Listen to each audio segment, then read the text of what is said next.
As far as technology is concerned, the theory I was drawn to when researching was something Mayer put forward in 1992.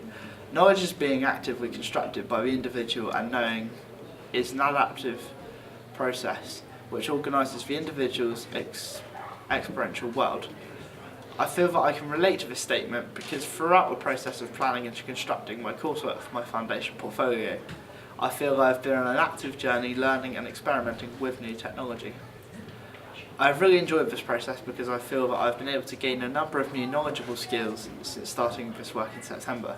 I shall now talk about how I've developed and learned new skills on Blogger, the internet, SurveyMonkey, digital SLR cameras, Photoshop, Illustrator, InDesign, filming, green screening, and also how I've used iMovie to edit my evaluation.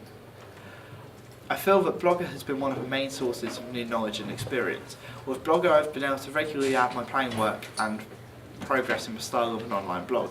Blogger has enabled me to plan my final work using posts that can include not just text but images and moving image links. I have also been able to look back at older posts, make any changes and decide on my final products.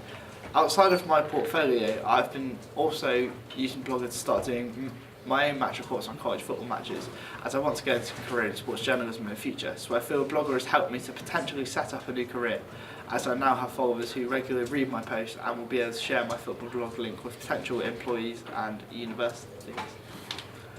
As a regular internet user, I feel that the internet has been helpful to use websites such as SurveyMonkey and Blogger to enhance both my work and my research. I feel that besides these two websites, I've stuck to what I know when using the internet, and it has significantly helped me because I've been able to find Q, enemy and Kerrang covers, context pages and double page spread to analyse theorist work, to read and helpful tutorials on how to improve my photography and editing. Also, I was able to use my existing social media sites to share my SurveyMonkey link to get audience input and information. What I liked about SurveyMonkey was the fact that I've been able to enhance my research, in particularly when it comes to finding out what my audience felt was either important or pointless with magazine publication and production. I feel that if I need to learn more market research or anything for other studies, I can always go back to SurveyMonkey and easily and quickly to set up new surveys. I previously used this once or twice a couple of years ago, but not to the level that I've used it for my audience research in this project. I do not think that I've found learning how to blog or create SurveyMonkeys too challenging because I already had a good knowledge of the internet and was quickly able to transfer existing skills. After studying GCSE photography, media and film for 3 years, I already had a good knowledge of using digital SLR cameras in a studio or outdoors on location environment, but I felt that I was able to enhance my skills further this year as I challenged myself to get gig pictures at live gigs, which meant more shooting, more images outside than I had done in the past. I found digital SLR cameras to be helpful for getting high quality shots from a distance, but that's a hindrance in a lively crowd, so I relied on my iPhone 5S and my Canon compact camera for some of my shots. Overall, I'm pleased with my photography, as I think during this project I've taken some of the best photographs I've ever taken. Using what I knew at GCSE level, I was comfortably able to use Photoshop to a high standard.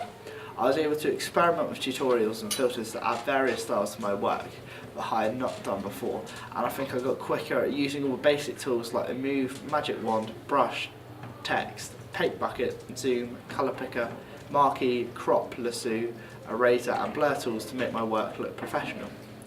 Unlike Photoshop, Illustrator was a new concept to me. I learned how to use it so I can make more interesting typography styles for my masthead during my experimental stages.